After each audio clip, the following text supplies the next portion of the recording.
My guest today is someone that is probably familiar to many of you, but perhaps not familiar with his current role. Jim Strickland, former mayor, 8 years, and now, as of June 1st, dean of our law school. Welcome to the University of Memphis, although as an alum, it's certainly not new to you, and as mayor, pivotal role that the university played, but we're thrilled to have you as dean. Now, I guess the obvious question to start with is, why this job? I love this university, number one. I love the law school, and in some ways it's full circle. I started here and I've come back. I thought about judge, I thought about attorney and government relations. All those are individual sports, and I like team efforts. And I like being part of the University of Memphis team. I like being part of the law school team, tackling challenges and trying to solve them. Yeah.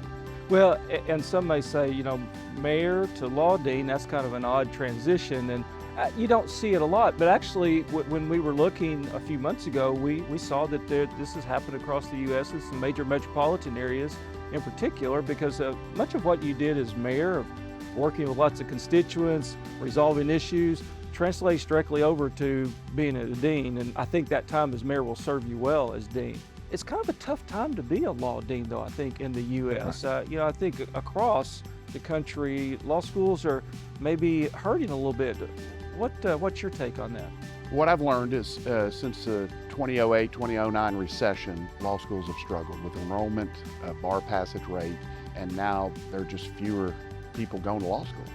So we've got to pick up both those areas, and the law school's made tremendous strides right now to do more on that, and we need to tweak some things and be real aggressive on recruiting students. Do you think we're well positioned then to overcome some of these issues? Oh, that absolutely. we're seeing? Absolutely. We got the best law school facility in the country. Yeah. We have great faculty, a great student body. We have an incredible alumni network, especially through this state, from Johnson City all the way, obviously, here in Memphis. And we just need to tap those resources to help us. And I think we're really well positioned, and I'm very optimistic about the future of this Cecil C. Humphreys School of Law. Well, it certainly has a long tradition, and in our most recent issue of the UofM magazine, we highlighted some key alums many of them from the law school, from mayors to judges, congressmen and women. Just incredible legacy that's been left there, and we wish you the very best in this new role, and we'll check back with you in about a year and see how you're doing. Sounds great.